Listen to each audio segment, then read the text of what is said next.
Hey everyone, Ryan from Ebike Escape, and in this video, we're checking out the Eahora Apus carbon fiber electric bike. So let's get into the review.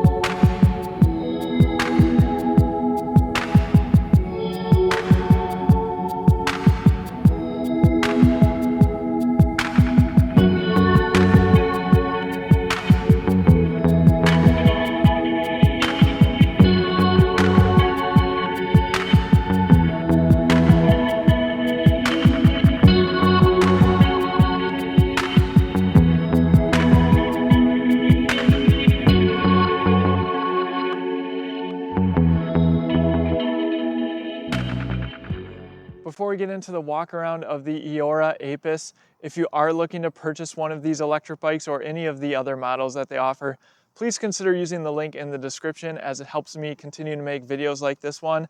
I'll also make sure I put in the description any discount code that the company gives me.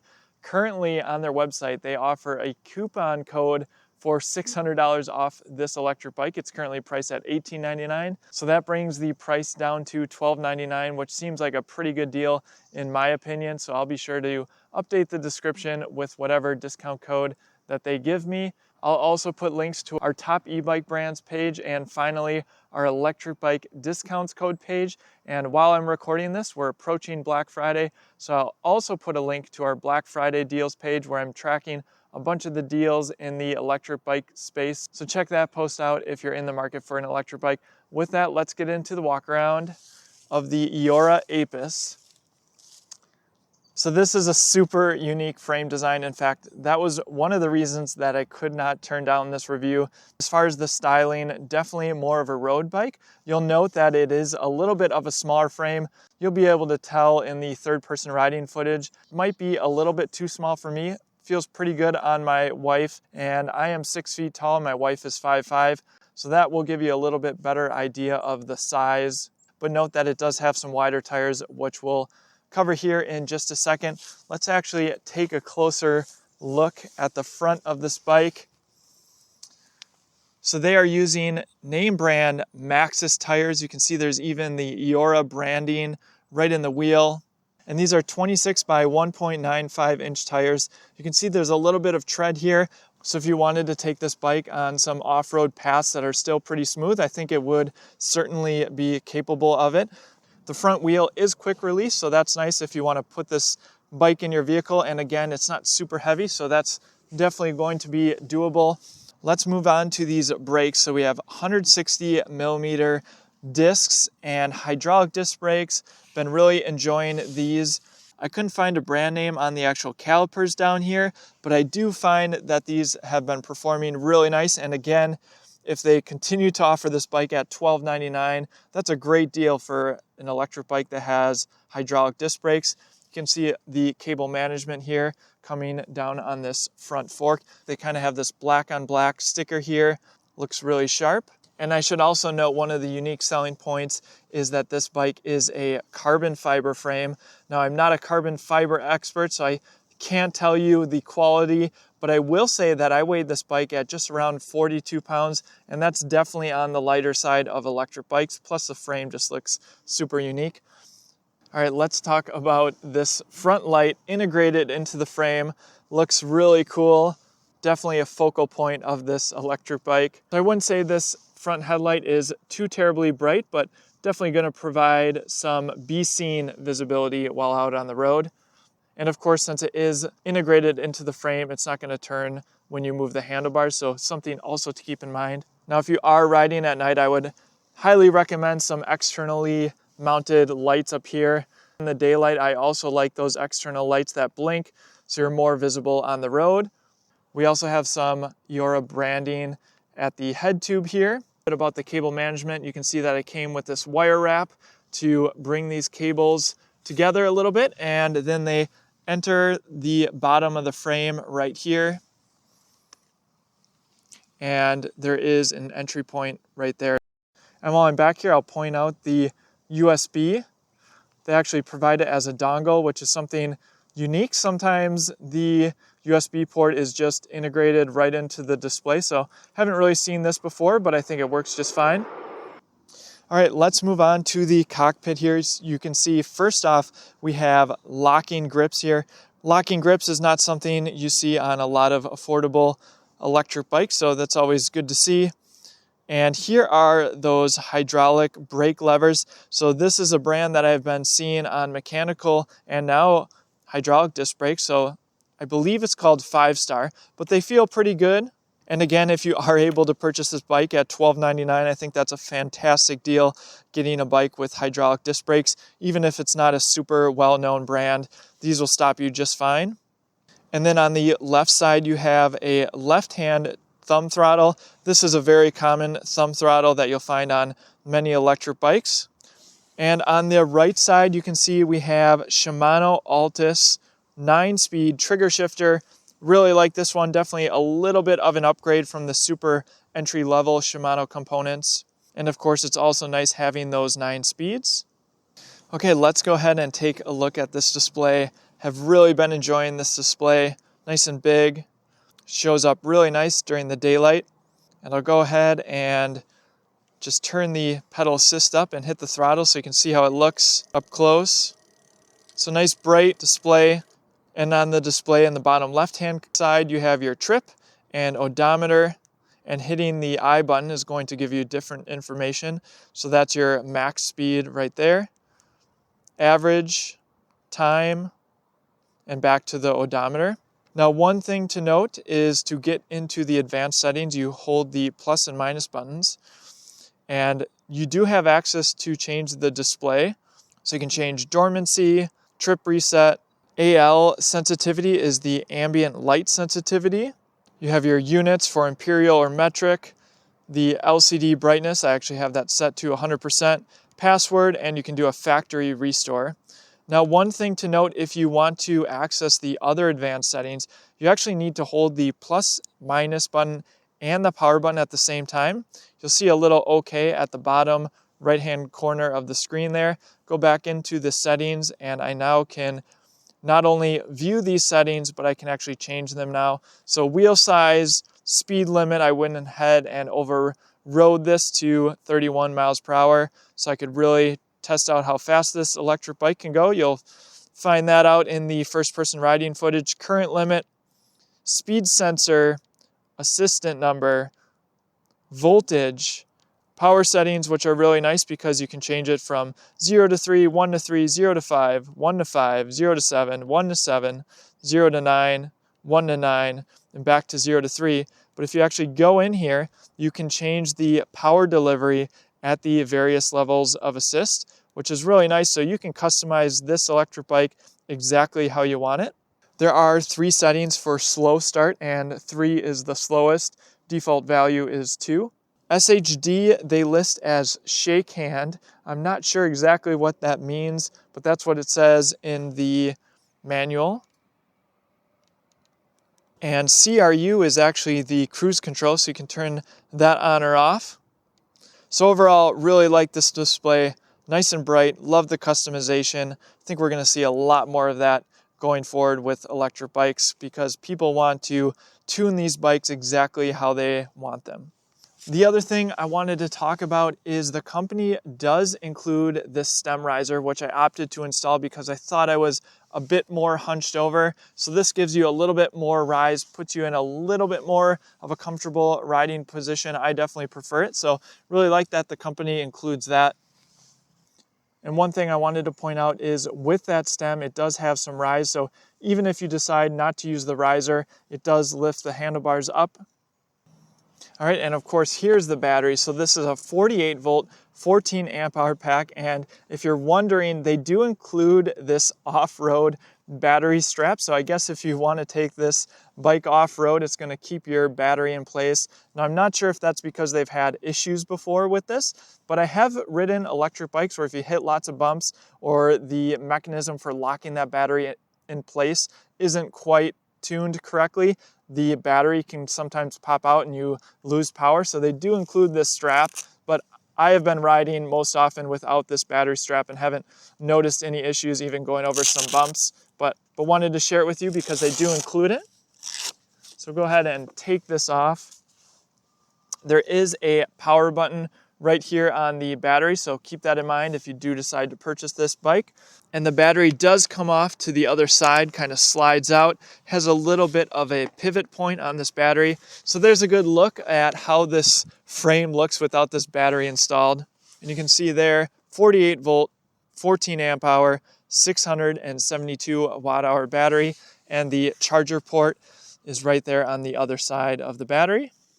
And these are the pedals that are included with this electric bike. I actually think they might be the nicest pedals that I've personally received, at least in my opinion. Usually you'll find the Well-Go pedals, but these actually look a little bit nicer. And then of course they have the pins for extra grip.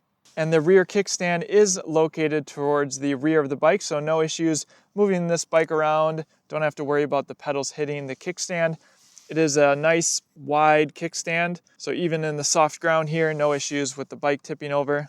Moving on to the rear of the bike, you can see that they have routed the hydraulic disc cable into the frame here. That's not something that you'll find on many electric bikes, especially in this price range. So really like that they did that.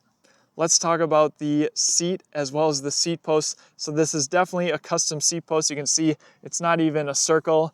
So the way this adjusts is they give you this little piece of metal that fits right into the frame here. And so if I loosen that up, I'd have adjustment up or down.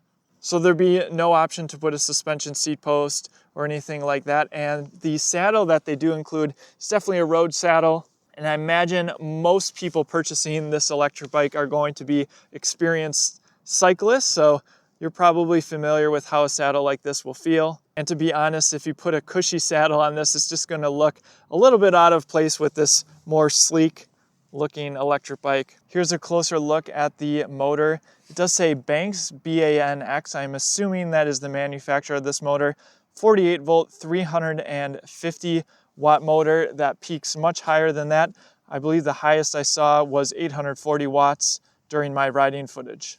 The rear freewheel is Shimano 12 to 32 tooth. And again, you have a Shimano Altus derailleur. Definitely an upgrade compared to many of the super affordable electric bikes. And for the derailleur, you can see we have some more internally routed cabling here for that shifter cable going into the frame. Though the motor cable, which comes in right here, is zip tied towards the bottom of the chainstay. And you do have a derailleur guard to both protect that cable a little bit as well as the derailleur. And up front you have a 38 tooth chainring. Okay, and I thought I would point out just a little bit more branding. They do have some at the top of the bike, and then of course the Eahora branding on the battery as well. And that seat post has some black on black lettering, and there is more on the seat too right there. All right, so that completes the walk around. Let's get to some first-person riding footage. I'll do some throttle-only testing as well as go through the various pedal assist levels, and then of course take this up the large hill. Okay, so we are going to start this first-person riding footage with throttle only, and then I'll go through the various pedal assist modes. Note that I do have the bike overridden top speed of 31 miles per hour. I don't think it's going to get that high, but just so you know, I think that's more interesting to the audience just to see what this bike is capable of. Though just note that if you do decide to override an electric bike, it is at your own risk. And there's a reason that a lot of these bikes come configured as they do. But one of the nice things, as I showed you earlier, is you can go into the advanced settings and change this bike. With that, let's do throttle only. Got the GPS speed. This is the speedometer app by Cool Nix. And you might be able to see the actual display as well. All right, here we go. 3, 2, 1, throttle only. Going 13, 14, 15, 18. Motor shows that it's putting out 272 watts. And the display is actually showing 22, but the GPS speed is only showing me 18. So that's going to be your throttle only speed on this bike. Let's go ahead and go into the various pedal assist modes. Now, to keep things simple, I did leave the pedal assist levels as is. So 0 to 3, although as I showed you earlier, you can change this. So I am in pedal assist 1, and I believe this is delivering around 58% power is what it shows in the display. And I am in 9th gear, providing a little bit of assistance of my own. Let's go ahead and go into pedal assist 2. Definitely feel the motor kicking in a little bit there. 15, 16.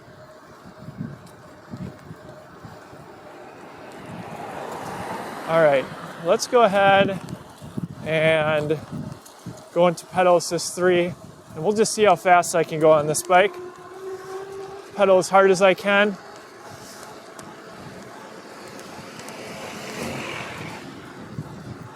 .22. And that display definitely needs to be adjusted with the wheel size, as it is saying I am going much faster than I actually am. So max speed on this bike is going to be about 22 miles an hour.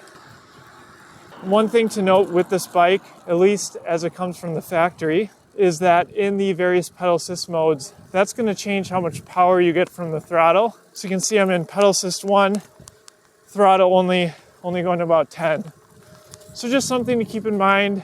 There might be an advanced setting to change that.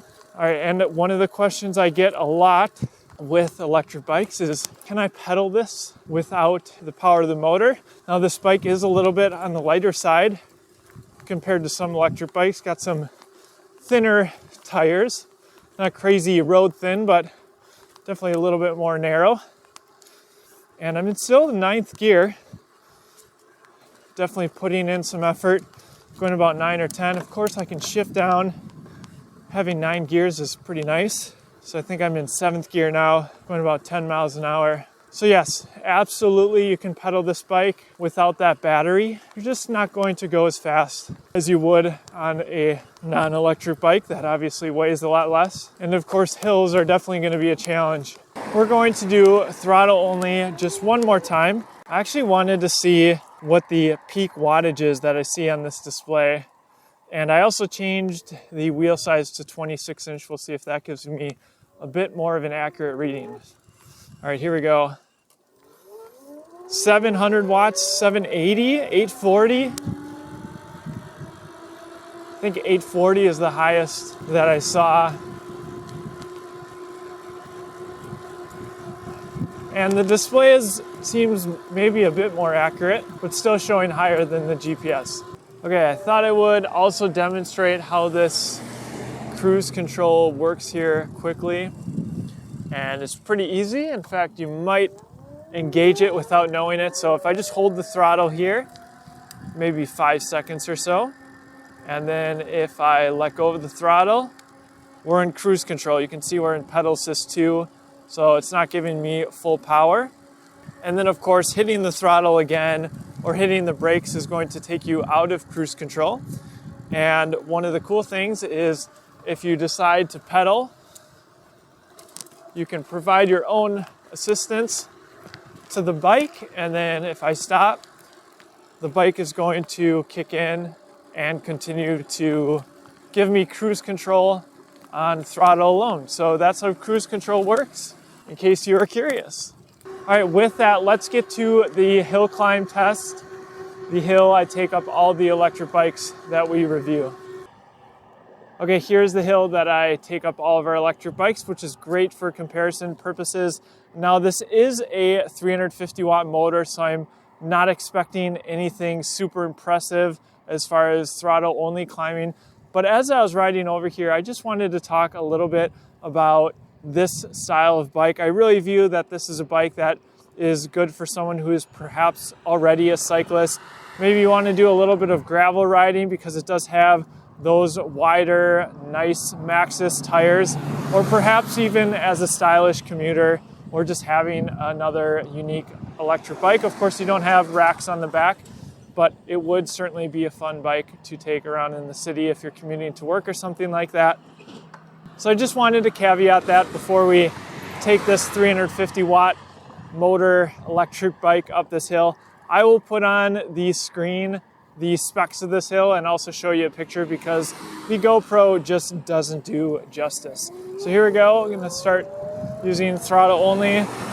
Again, we're using 700 watts, and then it seems to go down quite a bit from there. I'll be curious what it says it's pulling from the hill once we get there.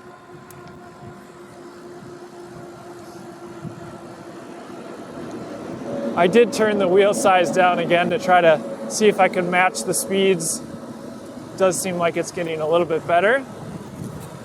So already the hill hasn't even really started, and we're going down 15 miles an hour. I'm assuming this bike will get into the 7 mile per hour range, something along those lines, but this is a little bit more of a road bike frame, so the test where I'm pedaling is going to be perhaps a little bit more interesting if you are looking to purchase this electric bike. Going down to 12 miles per hour, and you can see the battery meter, top left-hand corner of the LCD screen is reading 35%. And I think that's just because it's drawing on the battery. So that's the voltage reading, because the battery is definitely charged up more than 30%. So 11 miles per hour. And actually, that's a little bit more impressive than I thought. It says it's using 800 watts, mid 700 watts, and they claim this is a 350 watt motor. So I imagine that is the nominal or continuous rating. There's 10. So yeah, still not terrible going up this hill. Good to know that you can do it if you needed to.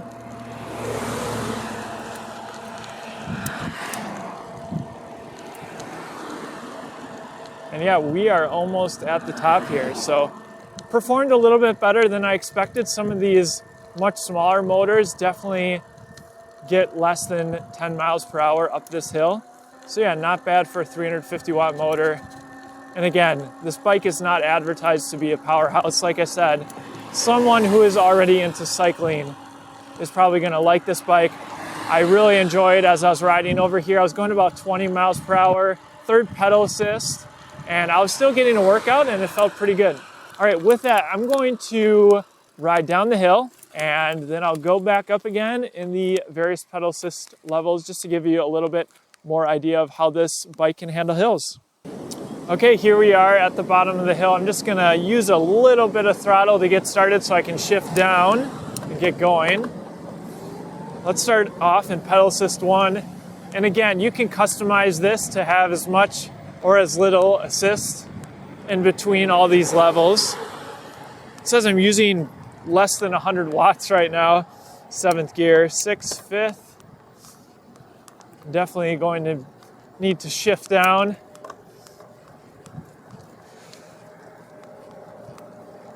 So I feel like this bike would be pretty efficient as far as range goes. It says I'm using now 200 watts, going about 9 miles an hour. Definitely putting in some work here. Of course, I could shift all the way down 1st gear and make it up the hill without too much effort, just not going to do it very fast. But let's go ahead and go into pedal assist 2 here. All right, it immediately bumped up to 700 watts and I have to shift so I can provide some of my own power. There we go, looks like 4th, there's 5th. And this is a pretty leisurely pace, going about 11 miles an hour. It says I'm using about 500 watts.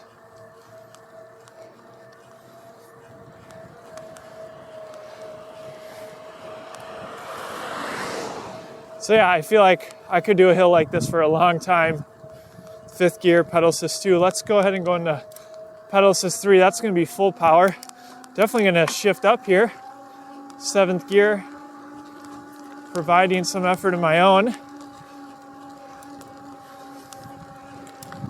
Going about 14, 13.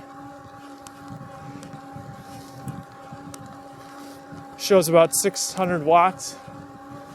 So yeah, definitely going to conserve some motor power if you decide to pedal. But with pedaling, this thing tackles hills no problem, especially if you're used to riding. So that wouldn't be a concern of mine, especially with all the gears. You can shift wherever you need to be. All right, with that, let's get to some third-person riding footage, and I'll give you my final thoughts on the Eahora Apus. The Eahora Apus is no doubt the most unique looking electric bike that I have reviewed. As I was testing this bike out, I tried to get a sense of who this bike is targeted at.